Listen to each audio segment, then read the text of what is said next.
Hi, and welcome to TV My Husband Hates. I'm Kat Sims. And I'm Reagan Kempton. And we are reality TV addicts. Addicts, aficionados. Ooh, I like that. Experts. Experts. Basically, we know our shit when it comes to reality TV. 100%. Hello, everyone, and welcome to our Real Housewives of Atlanta reunion Minisode. I'm here with Reagan as ever. How are you doing? I'm good. I'm so happy that this reunion is over. We've now dedicated a full half year to the Real Housewives of Atlanta, like 26 episodes. That's half a freaking year. I'm going to say, I fucking resent almost every minute of it. Absolutely. I kind of wish we just saw the reunion. Like, really, that's all we needed to watch. Yeah, I got everything I needed from that reunion, to be honest. Absolutely. And I have to say, it was the first ever virtual reunion in history of Housewives or Bravo TV. And I wasn't that sure about how I was going to feel about it. And actually, I didn't find it that distracting. I thought it worked. I actually think it was kind of better than them being all in one place. I felt like they were a lot more kind of open and honest about things because they didn't have to say it to each other's faces, if that makes any sense. I feel like the distance really worked. Yeah, well, I think it's a bit like those keyboard warriors that are twats to you on the internet. You know, because there's a distance, they feel like they can say whatever they like. And this sort of translated because they weren't looking somebody directly in the eye. It was much easier to say what they wanted to say. We didn't have a lot of that. You know, when people start placating, they go, listen, you know, I've always really respected you and I've always really liked you. But we don't have any of that. People just launched in with the bullshit. Absolutely. It makes me excited for the other virtual reunions that we have coming up with like Vanderpump Rules and Below Deck Sailing. Yeah, we've got those coming up. So I think we're in for a treat for all of these. Me too. And listen, we've been vocal about how hard this season's been for us as viewers. It's been boring and tedious and all of these things. As Reagan says, I feel like we do get kind of some of the drama that we've been waiting for in this episode. And first things first, we get a little bit more information on Kenya and her marriage and where that's all going and how that's all going. Yeah, because I guess at the time of this reunion, now Kenya and Mark are working on their relationship through like virtual therapy. So they're like meeting for therapy through Zoom calls or what have you. And she really backtracked a lot of like the cheating stuff that she kind of let loose about on the show. She really backtracked a bunch of that. So I don't know. I mean, I think this is a case of Kenya PRing some stuff as well.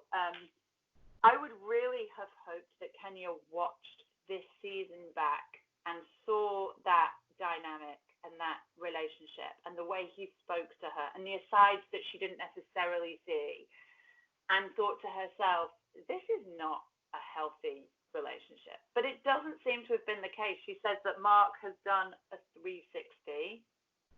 Well, if he's done a 360, he's just back to where he was. That's a full turn. Well, that's it. You do a 180, right? Yeah. He does say he's done a 360. Fair enough. I mean, but also, like, wouldn't he be with them? Couldn't they be quarantining together if he'd done a 360, 180, whatever? Yeah. I just think that this is her PRing that shit again. Absolutely. This is Kenya at full pageant tilt. Like, she is now back in control of the emotions, back in control of the story, so she can kind of make it whatever she wants it to be. I feel like we got the real story during the season because she was living it as it was being recorded, whereas now she's watched it back and she knows how she can PR it and control the narrative again.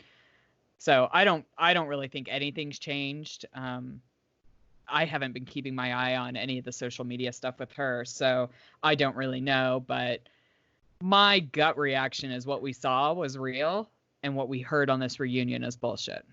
Yeah, I mean, I'm happy to go there too.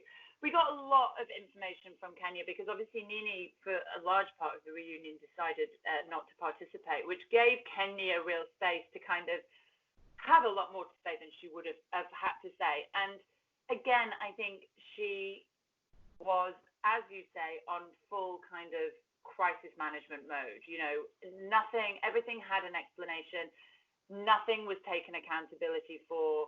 doesn't matter how awful Nene was to her, she's never done anything to deserve it. And I feel like Kenya, again, a little bit at the end of the season, I wanted her to be a little bit more reflective, to look over what had happened and to recognize that this anger and pain had come from the unhappiness that she was experiencing in her marriage. And I feel like that didn't happen. There was no reflection. There was no lessons learned. She's the Luann of the ATL. Like, she's just back to her old ways. 100%. Like, she doesn't apologize for the shit between her and Tanya. She doesn't really apologize for the shit she said about Cynthia. Like, she just didn't apologize for being a massive dick to everybody when we as watchers could see why it was happening. There didn't seem to be any sort of self-realization to Kenya. No, the only thing that Kenya apologized for was calling Tanya a cunt. That was the only thing. Right. She did immediately say, I shouldn't have said it. I would never have, fair enough. But there was no accountability taken. And I think, however much of a 180 Mark's done, until either of them can learn to take responsibility. You can't be in a marriage that works. You can't be in a relationship that works if you can't own your shit. It just doesn't happen. No, and you can't be like your alter ego, because that was like a big thing in the reunion, right? Like, they recapped everybody's alter egos. So there was Nene, 50 Cent, Candy as Salt Bae, and Kenya as Ken. And I think that is very, very telling. If you are trying to be your alter ego in the most important relationship in your life, it's never going to work. Like, you can't be your alter ego 100% of the time, because that would just be you. No. I mean, it's different to like Leah in Real Housewives of New York, where her alter ego is like when she's drunk, she's crazy. Like, that's one thing. But if your whole existence in that relationship has to be an act to a certain extent, it's just never going to work. No, it's fucking exhausting. Well, it's exhausting, and eventually the mask will fall, and that's when the whole shit hits the fan. And I just wish that she could look at what we all saw and go, what the fuck was I doing? That's not me. I don't want to be in that relationship anymore. No, I think I would have had a lot more respect for Kenya if she had come on this reunion and was like, no, Mark and I are done. He treated me badly. I wasn't myself in this relationship, so it's not good to like expose that to my daughter. I don't want her to learn that you can't be who you are and be in love. Like, that's not cool, so we're done. 100%. That's what I wanted to hear from Kenya. And that would actually give me all the respect in the world for her. But as it is, I'm like, we're going to be just a bad circle. She needs to break that cycle. Yeah, pageant Kenya is not someone I'm here for. No, talking of alter egos, you're right. We had Candy, Salt Bae, / also the Bone Collector. Oh, yeah. I mean, because Andy's right. This season, Candy got along with everybody and kind of put a lot of her stuff aside. But then that's where she got all the tea on everybody and was just kind of collecting and seeing. And I really liked Candy this season. I did too. And I think you're right. I think she got quite a lot of shit for spilling the beans and occasionally.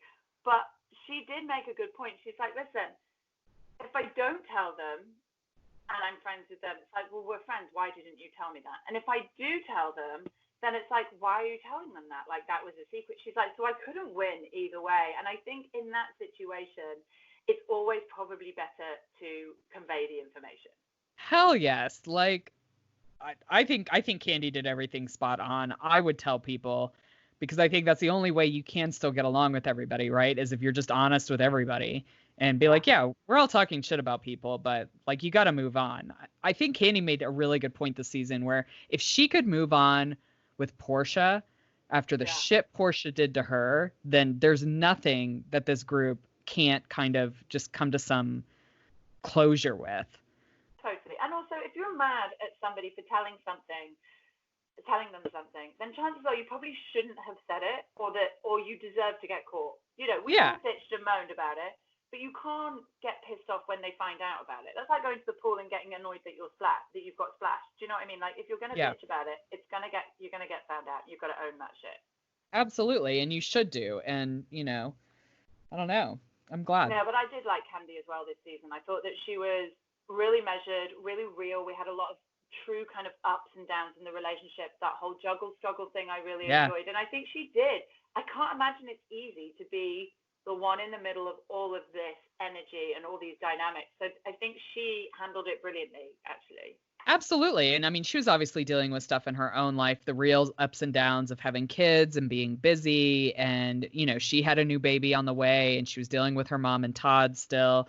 I really liked how she kind of spoke to like how marriage changes when you have kids. When I think she was she was kind of, I guess, defending Kenya a little bit in the reunion that, kids do change marriage and it's hard and it's a struggle to figure it out. And I think anybody who tells you it's not is fucking lying. Like that first year after you have a kid is really hard to figure out marriage versus parents and dating and how you keep that spark alive when you're also mom and dad now. And it's a huge role change for everyone. Well, and it's the worst and it's the hardest when you're in a good relationship. When you're in a terrible sort of perpetuating this sort of emotional abuse relationship, right? It's never going to work. The kid will always be the thing that breaks you. So she is right, but I do think, kids, babies aside, that relationship with Kenya and Mark it's toxic and needs to totally go. But yeah, Candy was the voice of reason, I think, in this episode. The other thing that I was interested in, and it passed me by, I guess because I'm not, as much as everybody thinks I'm all over social media, this bit passed me by, but Eva got herself into a lot of trouble with a comment that she made on an episode, I think about halfway through the season, where she referred to them as nappy heads, and it got her into a lot of hot water. Yeah, and again, I didn't follow this on social media either. It was kind of my first time to hear it in the reunion, and obviously being a white woman, like I don't have a dog in this fight, but yeah. I kind of understand. So Eva says this. Her defense was, well, I'm an African American woman, like it's my community. I can use whatever words I want to in an African American community. Like it's my community. I can say those words. Which is fine. But I think what was really interesting is Kenya pointed out that because Eva has lighter skin, it affects and naturally straighter hair. Right. That it affects the community differently when somebody who looks like that within the community uses those words. And I thought it was just it's an interesting kind of racial thing that I don't know if I would have picked up on it had it not been brought back up in the reunion. No, I agree. And I would have liked to have had more of a response from Eva on that as well, because I think that finished quite quickly. And I don't know whether that was editing or whether Eva was suitably kind of reprimanded to a certain extent, because it was a misstep on her part. And it was interesting. And I think Kenya dealt with it actually for Kenya in a really succinct and straight way. And I respected that whole conversation. I would have liked to have seen some sort of response from Eva, whether that was a kind of an apology, a recognition, an ownership, or whether she was going to defend it. I think that would have been interesting. So I was sad that we didn't get the full story on that. But yeah, I thought, like you, that was the first time this came up for me was in the reunion. Yeah, and it's an interesting comment on just like the colors and the spectrum that we all live in, right? Like within the African American community, there is still a spectrum from like people who could quote unquote pass and what that means historically versus what it means now and just all of it. And I agree with you. I would have liked to see a little bit more from Eva on the other side of that and maybe kind of a realization that, it did hurt some people. And I'm sure it hurt a lot more people than just Kenya. So it would have been interesting to see that. So I don't know if you're right, if it is editing or that was just the end of it. But we'll see. We could there'd probably be some mention of it somewhere if we were to Google it. We could maybe do a little bit of investigative journalism, which would be the first time we'd have done any of that. I mean, obviously the big story throughout this reunion, which is kind of ironic because her actual presence in the show this season has been on a really reduced level, was Nene. And I really feel like she's brought something on herself that has caused such massive insecurity that she is now behaving so terribly. So I feel like she's willingly taken a step back from the show. That's made her panic that she's not the queen of the show. And so now this reunion really revealed to me that she has been behind the scenes really pulling some serious strings. Absolutely. And I think it's all about like being still relevant on the show, right?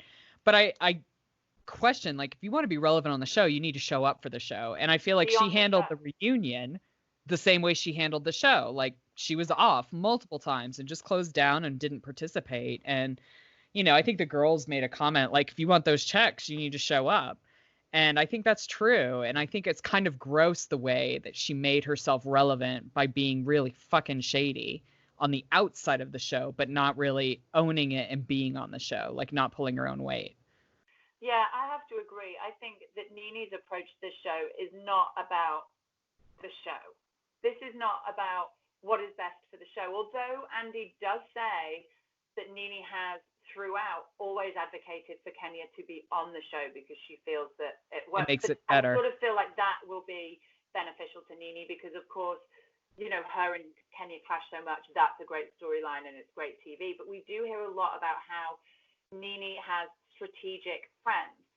We talk about her friendship with Wendy Williams, which NeNe kind of sidesteps. Obviously, Wendy Williams is very annoyed with NeNe for including her on a live that she wasn't supposed to be on or whatever it was. Right. And I think you're right. I think they're right. NeNe has strategic friendships, and when those friendships aren't strategic for her in any way, then they're done. And there's just so much revealed to me in this reunion that was all about NeNe just trying, as you say, to stay relevant in some way. Absolutely. And I mean, like, this jealousy with Candy getting her own show and just all this craziness. Like, I mean, of course, it resulted in, like, my favorite point of the reunion of all time when Candy screams at her and tells her that she's embedded in her motherfucking brain, which was fucking classic. We did put it on our Yeah, we did. It was amazing. But I think Candy's right. Like, a lot of the other girls have done a lot of other things outside the show, and Candy especially. I mean, Candy was famous before the show. She has a really strong career. She has all this stuff, and I could see why NeNe would be a little bit jealous of that, because kind of without the show, NeNe's done a few other things. She was on the show Glee here, which was great. Now she has the song out, but it's all kind of because of the show. Like, the show was her springboard, where, like, with Candy, her talent was her springboard, and then she got on the show. So, like, she's got a lot of other stuff going on. But it was just always nasty, NeNe. man. I think that's always bothered NeNe. I think that's at the root of this. Like, she wouldn't be anybody without the show. She wouldn't have any of the stuff that she has without the show. And Candy obviously would.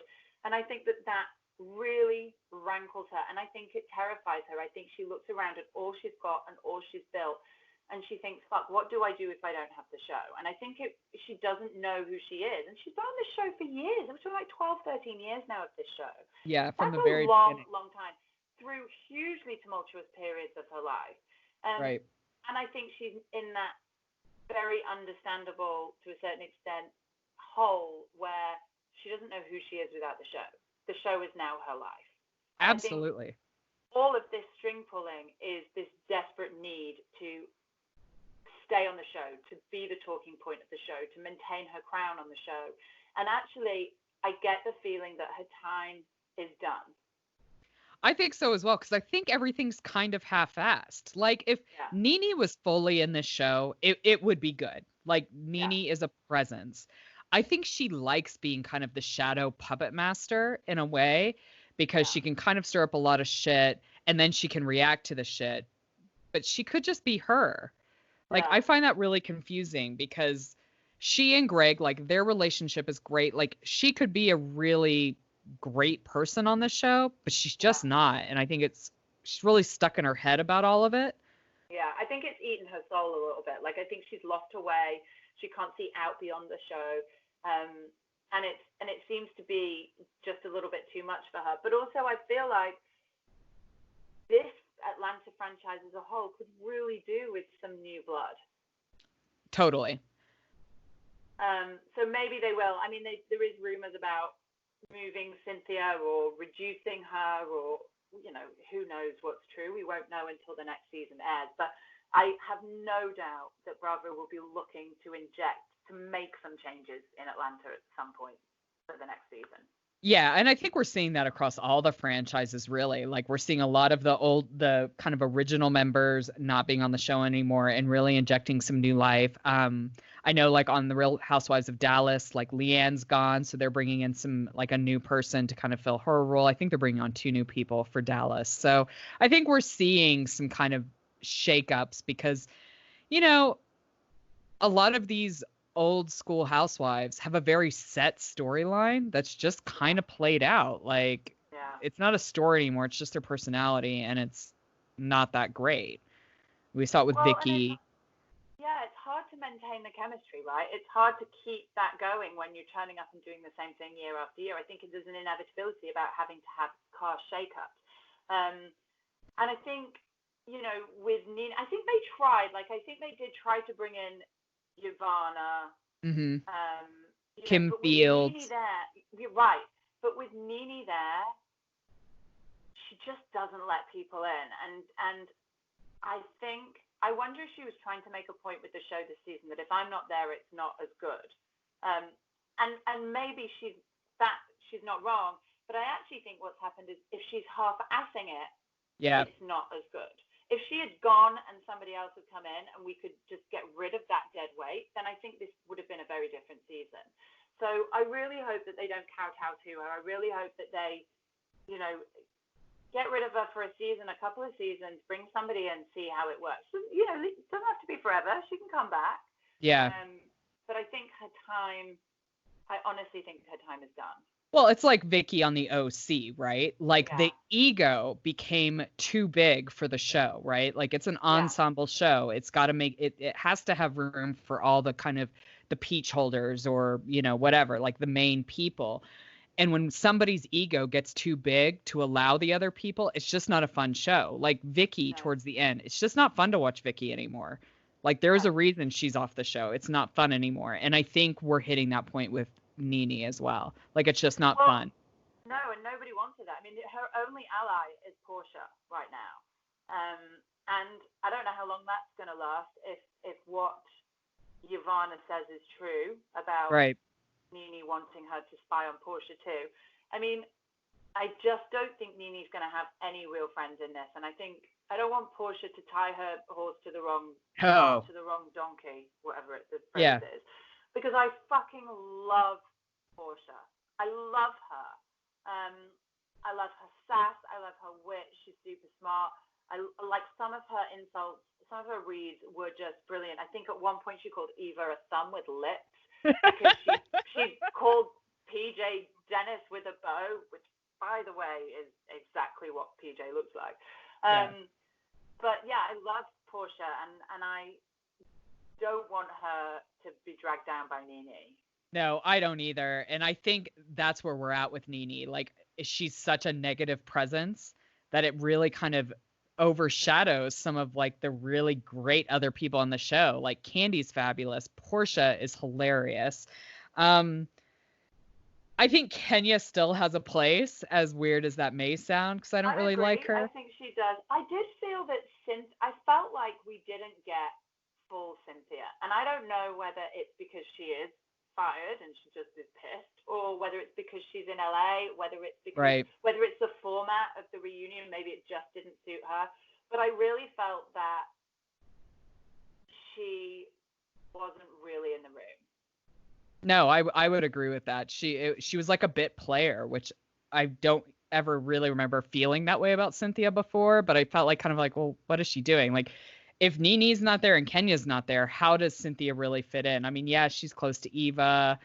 I mean, typically Cynthia is kind of cool with everybody. I think this rift between her and Nene, maybe it's just shaken her to the core. I think it's more she wants to be in LA. Like, that's where her family is. I think that's where we'll maybe see Cynthia leave the Housewives, is because she's decided to stay in LA.